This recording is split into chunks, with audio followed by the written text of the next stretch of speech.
Buenas tardes, soy Diana Rodríguez y les doy la bienvenida a este live donde explicaremos qué es el Registro Único de Beneficiarios Finales, RUB. Para hablar de este nuevo e interesante tema, hoy me acompañan Juan Guillermo Caicedo Useche, subdirector de Administración del Registro Único Tributario RUT, y también nos acompaña Juan Daniel Parra Palencia, asesor director general de la Oficina de Tributación Internacional. Buenas tardes, Juan Guillermo. Hola Diana, buenas tardes, Juan Daniel, y a todas las personas que nos acompañan en la tarde del día de hoy. Muchas gracias por este espacio que nos dan. Buenas tardes, Juan Daniel. Buenas tardes, Diana, Juan Guillermo, y a todas las personas que nos acompañan en este live en relación con el beneficiario final. Muchas gracias por asistir. Bueno, muchas gracias a los dos por estar aquí y vamos a empezar pues con las preguntas para explicar este nuevo tema a todas las personas que nos acompañan. Juan Guillermo, dinos, ¿qué es el Registro Único de Beneficiarios Finales RUB? Bueno, Diana, el Registro Único de Beneficiarios Finales RUB es un familiar, digámoslo así, un familiar del Registro Único Tributario que administra la DIAN. El Registro Único de Beneficiarios Finales es este mecanismo a través del cual las personas jurídicas y las estructuras sin personalidad jurídica deben suministrar información de sus beneficiarios finales. Y pues bueno, acá la pregunta obvia es, ¿y qué es un beneficiario final? Para de pronto las personas que no tienen claro qué es un beneficiario final. Te cuento, Diana, y a ti y a las personas que nos acompañan, que con la implementación de la Ley 2155, la Ley de Inversión Social, expedida el año pasado, se modifica una definición de beneficiario final que, si bien es cierto, ya existía, ya veníamos trabajando, se modifica como tal la definición y nos trae una nueva definición en la cual se incorporan las recomendaciones de organismos internacionales, como es el GAFI, y pues la definición básicamente nos lleva a identificar a los beneficiarios finales como a esas personas naturales que finalmente controlan o poseen de forma directa o de manera indirecta alguna persona jurídica o alguna estructura sin personería jurídica. ¿Esto qué quiere decir? Un beneficiario final, para decirlo en palabras muy sencillas, es aquella persona natural, y siempre recordemos esto, persona natural, que está detrás de alguna de las estructuras sin personería jurídica o de las sociedades a través de las cuales se generan, digamos, operaciones o negocios y por las cuales, digamos, como tal, se constituyen para tener alguna utilidad o algún beneficio. Pues esas personas que obtienen esos beneficios o esas utilidades o rendimientos de esas personas de esas estructuras sin personería jurídica o de las personas jurídicas van a obtener esos beneficios. Digamos que eso es una definición muy general de lo que es un beneficiario final. Entonces, este registro nos va a permitir incorporar la información de estas personas en esta nueva herramienta. Muchas gracias, Juan Guillermo. Durante todo el tema vamos a irlo desmenuzando para que la gente lo vaya entendiendo mejor.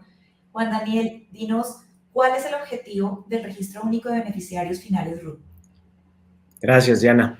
Es muy importante recordar, digamos, que el objetivo de este registro único beneficiario, pues, parte de recomendaciones internacionales, tanto del Grupo de Acción Financiera Internacional, GAFI, como de la Organización para la Cooperación y el Desarrollo Económicos, OCDE, en el cual, pues, en su búsqueda de luchar contra la corrupción, el lavado de activos, la financiación del terrorismo y la evasión fiscal, pues crea esta figura y este concepto de beneficiario final ya en el 2012 en la recomendación 24 y 25 de GAFI. Entonces, sin perjuicio, es muy importante que todos lo tengan muy claro, que a pesar de que el registro único de beneficiarios finales está a cargo de la Dirección de Impuestos Nacionales DIAN, pues es un registro que no es únicamente para temas de evasión fiscal o control fiscal, sino también busca temas como lucha contra la corrupción, que es muy importante actualmente, lavado de activos y financiación del terrorismo, como les mencioné previamente. Muy importante estas aclaraciones. Juan Guillermo, ¿quiénes están obligados a suministrar información en el RUB o Registro Único de Beneficiarios Finales? Bueno, esta pregunta es muy importante, Diana, y es, digamos, en este primer acercamiento que hacemos con la ciudadanía en general, es importante que identifiquemos quiénes tienen como tal la obligación de informarle a la DIAN sus beneficiarios finales.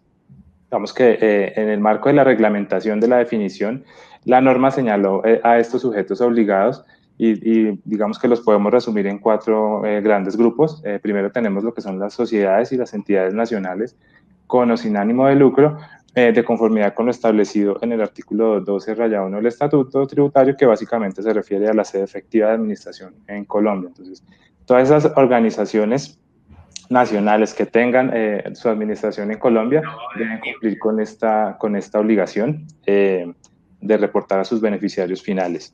Acá es importante, Diana, que nuestros ciudadanos tengan en cuenta que no solamente nos referimos a sociedades y entidades nacionales, sino a todos los que se le asemejen a ellos. Por ejemplo, el caso de las sociedades de hecho, que digamos, si bien es cierto, no es una figura como tal propiamente sociedad, sí tiene la obligación por estar asimilada a una de estas figuras. Otro grupo importante son los establecimientos permanentes, de conformidad con lo establecido en el artículo 20-1 del Estatuto Tributario, en donde estos establecimientos establecen un lugar fijo de administración o de explotación del negocio dentro del territorio nacional. Para citarte un ejemplo muy puntual, el tema de las sucursales. Una sucursal es un establecimiento permanente en el país y por ese hecho tiene que cumplir con la obligación de reportar a sus beneficiarios finales. Otro grupo muy importante son las estructuras sin personería jurídica o las que se le asemejan, que digamos tengan algunas características particulares. La primera es que sean creadas o administradas en la República de Colombia. La segunda es que se rijan por las normas de la República de Colombia. Y la tercera es que su fiduciario o la figura similar o equivalente que se encarga, pues, digamos, de su administración tenga la residencia fiscal en Colombia. Y finalmente está el grupo de las personas jurídicas extranjeras en los casos en que la totalidad de su inversión en Colombia no haya sido canalizada a través de una persona jurídica, una estructura sin personería jurídica o un establecimiento permanente que tenga la obligación de reportar beneficiarios finales. Este último grupo corresponde a una modificación que se hizo recientemente mediante la resolución 0037 expedida por la DIAN en días pasados. Perfecto. Les recordamos a la gente que pueden hacernos todas las preguntas y al finalizar el live las estaremos respondiendo. Juan Daniel, ¿quiénes no están obligados a suministrar información en el Registro Único de Beneficiarios? Muchas gracias, Diana, por esta pregunta, y creo que es muy importante, como lo mencionaba Juan Guillermo, en quiénes están obligados, ver quiénes no están obligados a partir de esta respuesta. Entonces, persona jurídica extranjera que la totalidad de su inversión sea en otra persona jurídica, un establecimiento permanente en Colombia o una estructura sin personería jurídica o similar obligada a suministrar información al RUP, no estaría obligada a hacerlo, ¿cierto?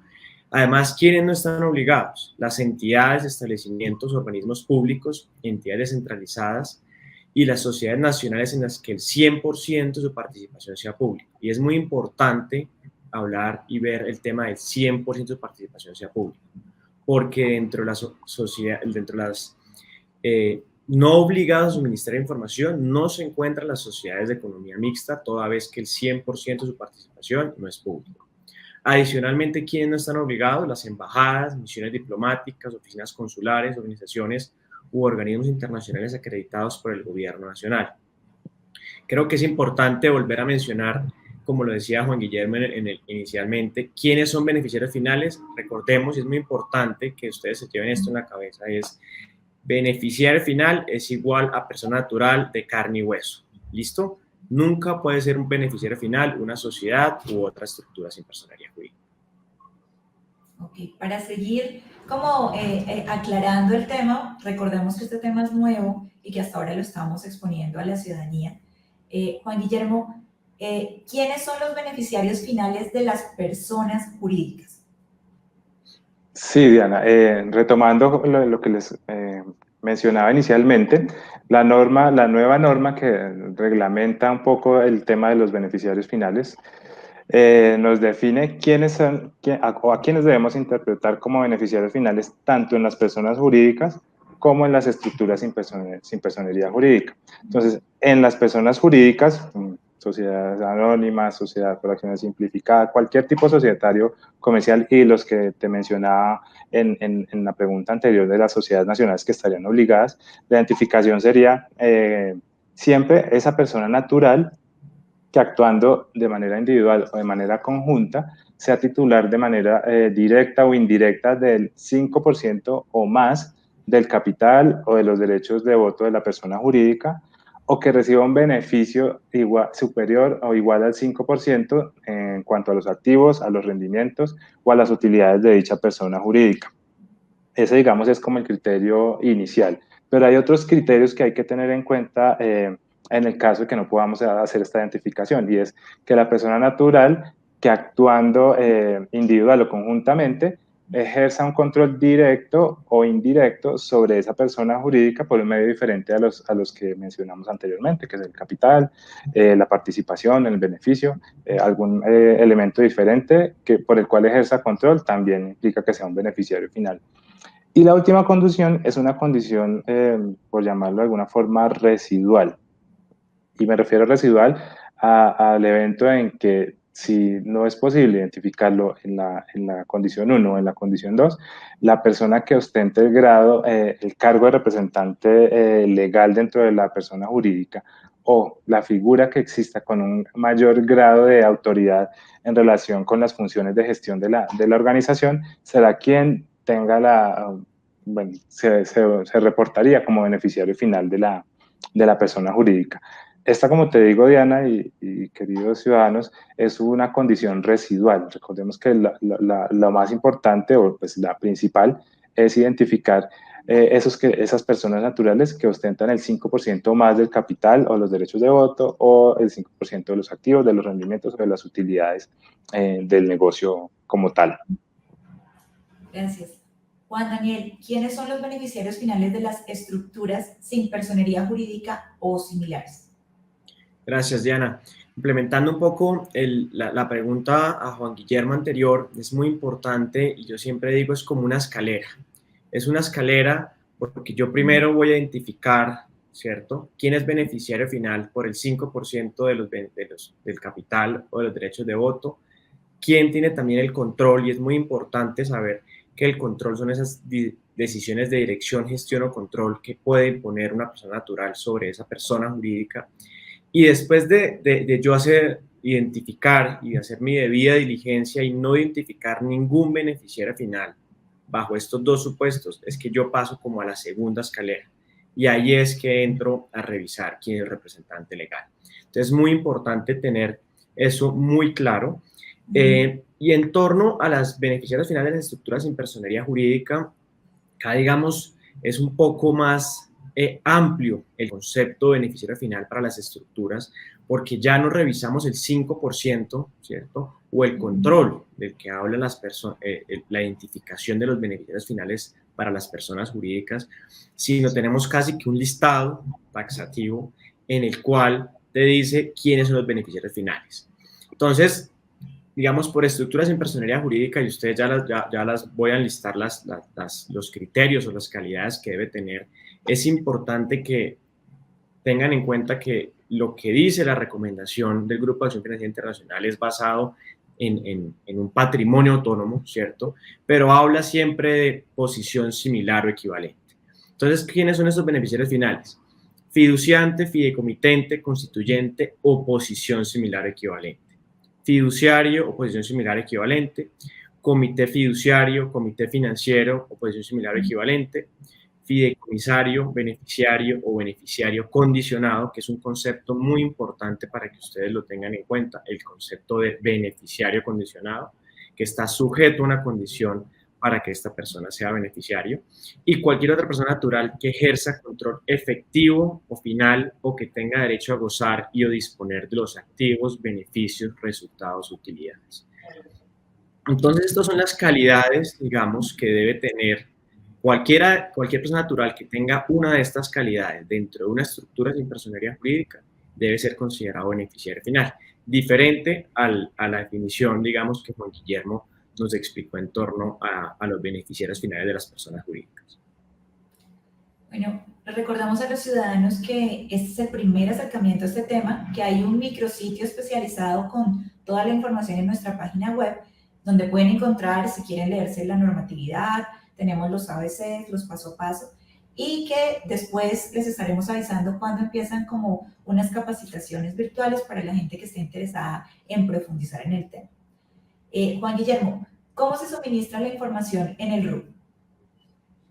Bueno, súper importante tu pregunta, Diana, y para que lo vayan conociendo nuestros ciudadanos, la idea de este registro es también que sea todo autogestionable, es decir, no queremos, o la DIAN no quiere como tal trasladarle, digamos, cargas adicionales a nuestros ciudadanos, de pronto tramitando citas, que de pronto a veces es un poco difícil poder acceder a la agenda, pues debido a la gran cantidad de trámites. Entonces la idea es que todo el registro único de beneficiarios finales sea autogestionable. Esto quiere decir que desde el inicio del proceso, todo lo que tengo que hacer para poder cumplir con el reporte, lo voy a poder hacer a través de los servicios en línea que ha dispuesto la DIAN. Hay una funcionalidad, digamos, para ello, que como tú decías, más adelante vamos a ir socializando los mecanismos y las herramientas para que nuestros ciudadanos conozcan la manera y puedan hacerlo, digamos, sin mayor contratiempo.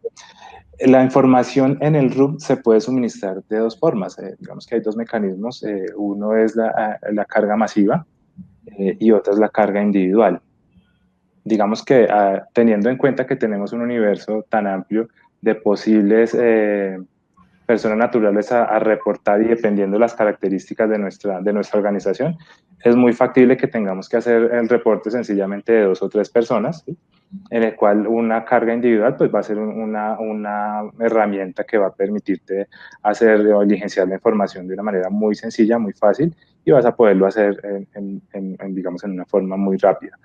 Pero igualmente hay otro grupo de obligados a reportar que probablemente van a tener que reportar un universo más significativo de beneficiarios, ¿sí? Entonces vamos a tener también a través de la carga masiva, que es similar a los formatos que ya nuestros ciudadanos conocen de prevalidación de información exógena.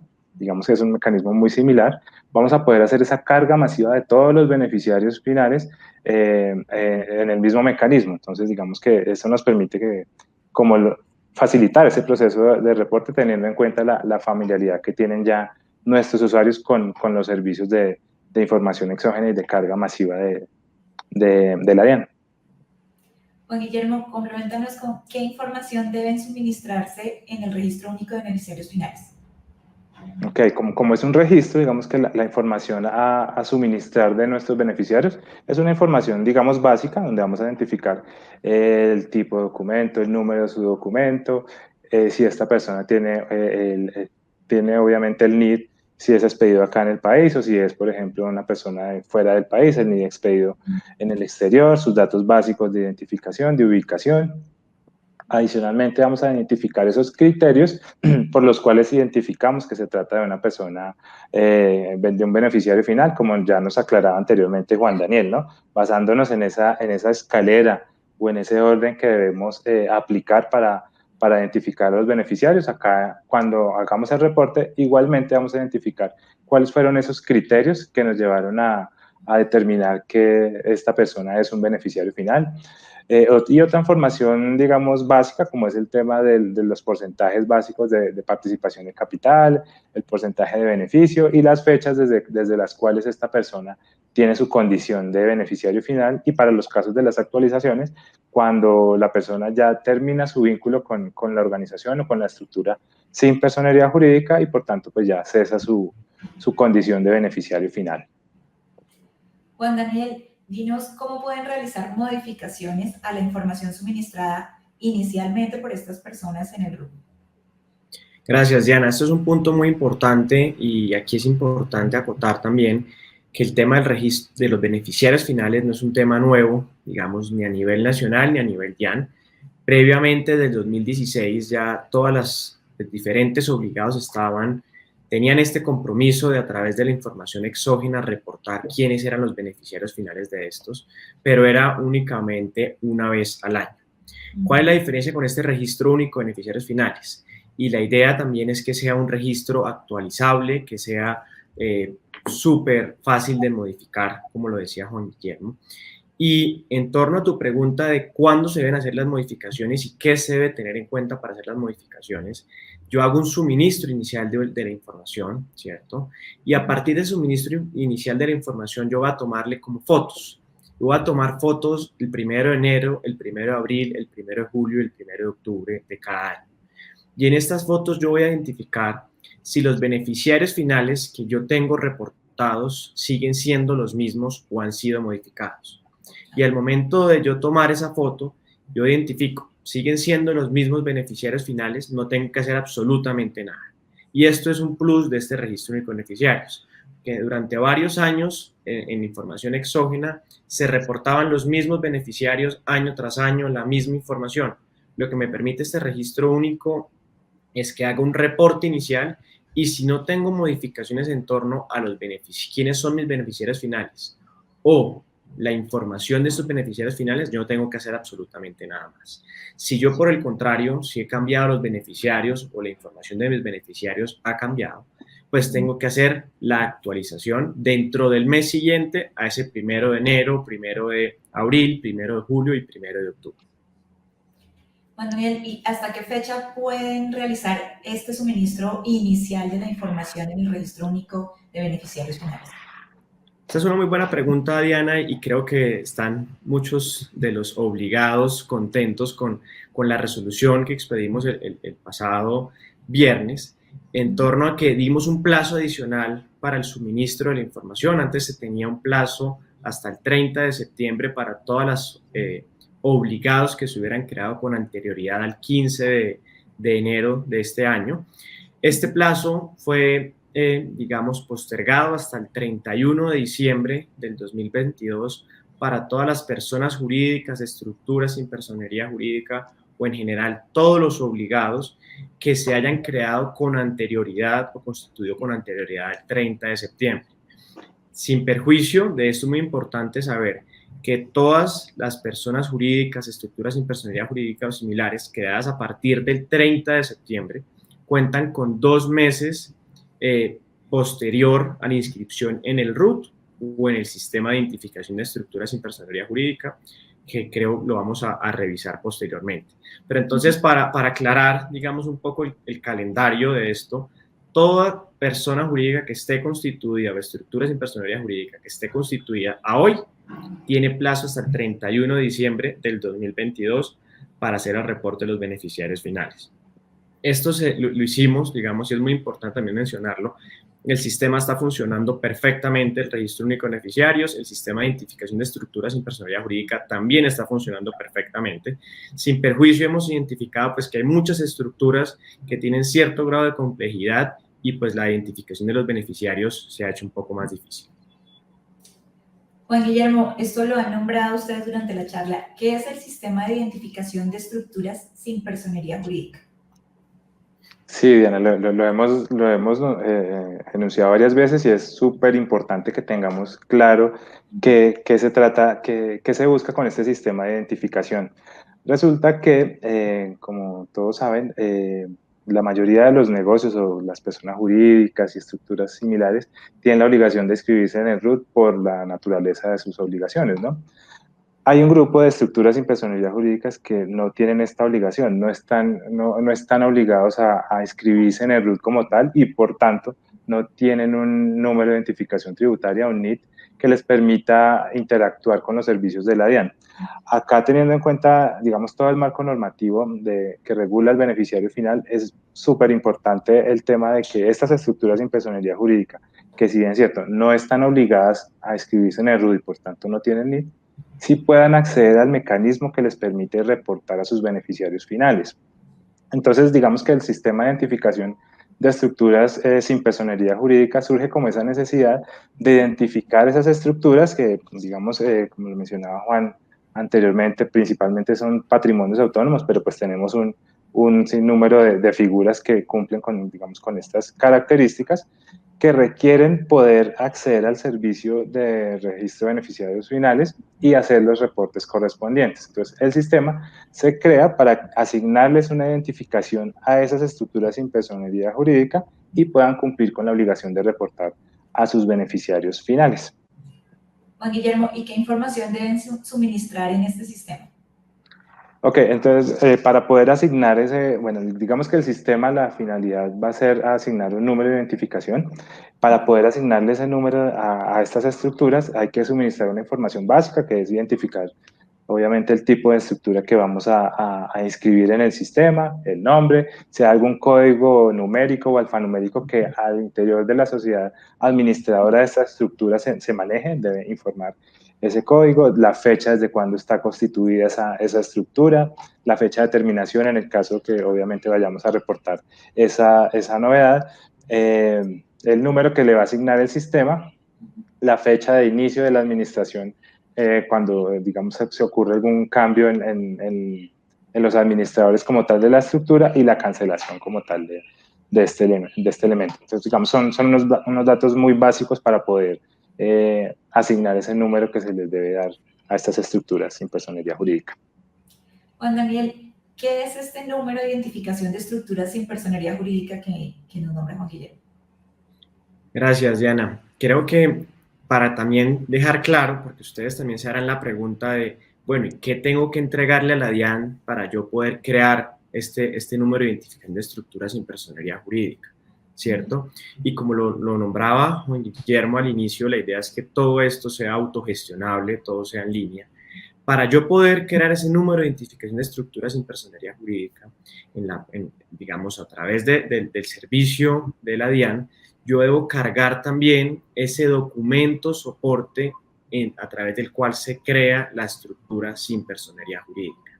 Entonces, es un punto muy importante para que todos tengan en cuenta es, yo para sacar un número de identificación de estructuras sin personería jurídica no tengo que pedir una cita a la DIAN para que la DIAN me asigne este número.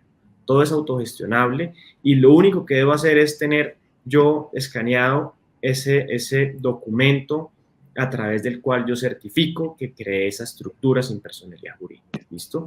Pero entonces, para ir a tu pregunta, ya, Diana, puntuales, este número de identificación es el mismo NIT, pero es el mismo, en vez de llamarse NIT, se llama el número de identificación de estructuras sin personería jurídica, o más conocido NIESP, que lo empezaremos a utilizar más seguido. Y es muy importante aquí también tener en cuenta, Diana, si yo ya tengo un número de identificación tributario, ¿cierto? Para esta estructura sin personería jurídica, yo no debo sacar un NIESP, ¿vale? Es muy importante dejarlo claro desde ya. Yo no puedo tener al mismo tiempo un NIT y al mismo tiempo un NIESP, porque lo que me va a obligar yo tener NIT y NIESP al mismo tiempo es que yo tenga que reportar mis beneficiarios finales tanto por el NIT como por el NIESP. Hacer un doble proceso que no es la idea. Es correcto. Juan Daniel, ¿hasta qué fecha pueden inscribirse en este sistema de identificación de estructuras sin personería jurídica? Diana, igual que como lo teníamos pensado para el registro único de beneficiarios, el plazo era hasta el 30 de septiembre. Sin embargo, modificamos este plazo y el plazo es hasta el 31 de diciembre del 2022. Todas estas estructuras sin personería jurídica que se creen hasta el 30 de septiembre. Posterior al 30, a partir del 30, las estructuras que se creen a partir del 30 de septiembre van a tener que expedir este número de identificación dentro del mes siguiente a su creación. Juan Daniel, y pues para aclararles, ¿pueden realizar también modificaciones a la información suministrada inicialmente en este sistema de identificación de estructuras sin personería jurídica? Es correcto, Diana. Se pueden, así como en el registro único de beneficiarios yo puedo hacer modificaciones, en el CIESP también puedo hacer modificaciones, todo es online, puedo actualizar, no sé, me equivoqué en el reporte de cuál era mi tipo de estructura sin personería jurídica, lo puedo hacer, me equivoqué en cuál era la fecha de creación de esta estructura sin personería jurídica, lo puedo hacer. Y es muy importante también tener un tema muy claro, y es que si una estructura sin personería jurídica llega a cambiar de administrador, yo no debo sacar otro número de identificación a esa estructura sin personería jurídica. Con Juan Guillermo y pues todo el equipo, lo que logramos hacer es que esa estructura sin personería jurídica pueda ser pasada a otro nuevo administrador y que ese otro nuevo administrador sea el nuevo encargado de reportar los beneficiarios finales. Entonces, para dejarlo desde ya claro, creo que es muy importante, si el administrador de esta estructura llega a cambiar, no debo expedir un nuevo NIES, no debo cancelar el NIES que ya tengo, sino debo hacer el proceso para cambiar el administrador correspondiente. Muchas gracias, Juan Guillermo. Muchas gracias, Juan Daniel. Ahora vamos a responder. Tenemos varias preguntas de la audiencia. Entonces voy a empezar a hacerlas y ustedes pues las pueden ir contestando. Claudia Jacqueline González nos dice, hazme un favor, ¿la propiedad horizontal está obligada a presentar este registro? Sí, la propiedad horizontal, en la medida en que tiene personería jurídica, está obligada a presentar el registro único de beneficiarios finales. Y se iría con la identificación de los beneficiarios finales como persona jurídica. Okay. Diego Fernando Orozco Duque nos pregunta, buenas tardes, ¿las asociaciones sin ánimo de lucro están obligadas? Efectivamente, están obligadas, como lo veíamos, hacen parte de ese primer grupo de obligados de las sociedades nacionales y sus asimiladas, y efectivamente se incluyen tanto las sociedades con ánimo de lucro como las entidades sin ánimo de lucro. De pronto aquí Diana, Juan Daniel y compañeros que nos acompañan en este espacio, a hacer una precisión, también están incluidas aquellas sociedades que están listadas en bolsa de valores, ¿no? Importante que también lo tengamos presente, se me había escapado inicialmente y les reitero esa partecita. Perfecto. Están también obligados. Alicia Niño nos pregunta, ¿los consorcios están obligados si lo conforman solo empresas o a quienes reportan? Sí, las estructuras sin personería jurídica, como lo mencionaba Juan Guillermo, son uno de los obligados a reportar sus beneficiarios finales. Entonces, sin perjuicio de que esta estructura sin personería jurídica, en el caso, por ejemplo, de los consorcios, esté constituido por 2 personas jurídicas nacionales o una persona jurídica nacional y una extranjera, tienen la obligación de reportar los beneficiarios finales porque son un obligado independiente, digamos, de la persona jurídica que lo compone. Jenny Paola Garzón Pulecio nos dice, ¿cuáles fueron los cambios que trajo la resolución 0037 del 17 de marzo de 2022? Bueno, acá como lo mencionaba Juan Daniel anteriormente, el cambio principal es el tema de los plazos. Hay una ampliación de los plazos teniendo en cuenta de pronto algunas inquietudes que nos hicieron llegar varios sectores de la economía nacional, en donde pues requerían hacer algunos ajustes a sus sistemas para poder cumplir con la norma inicialmente. Entonces lo que se hizo fue homogeneizar ese plazo, pasándolo al 30 de septiembre, de acuerdo a como nos lo informaba Juan. Las personas jurídicas y estructuras sin personería jurídicas constituidas al 30 de septiembre de 2022 deberán reportar hasta el 31 de diciembre de este año. Y un cambio adicional es modificar el numeral 4 del artículo 4 de la resolución 164, en el cual estaba el grupo de obligados las sociedades de inversión, las sociedades extranjeras, de inversión extranjera. Acá lo que se hace es modificar, indicando que estas están obligadas en la medida en que las sociedades en las cuales invierten o las estructuras sin personería jurídica en la cual invierten o los establecimientos permanentes en los que invierten no estén obligados a reportar en el RUP. En ese escenario, estas sociedades extranjeras tendrían que entrar a hacer su reporte de beneficiarios. Son como las modificaciones que se incorporaron. Yamile Pavón nos pregunta, ¿dónde se debe reportar y qué valores se deben reportar? Bueno, esta pregunta de cómo se debe reportar, yo creo que es muy importante, Diana, empezar a hablar del micrositio. En el micrositio tenemos un paso a paso de cada uno de los formatos, cómo se debe ingresar, bajo qué usuario, cómo se debe hacer todo el proceso de este reporte de beneficiarios finales.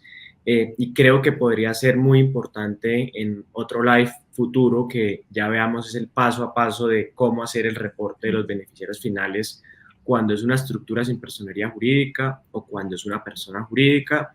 Como lo mencionaba Juan Guillermo, se pueden reportar beneficiarios finales en masa, ¿cierto? O se pueden hacer reportes de beneficiarios uno a uno dependiendo de la necesidad de cada uno de los obligados.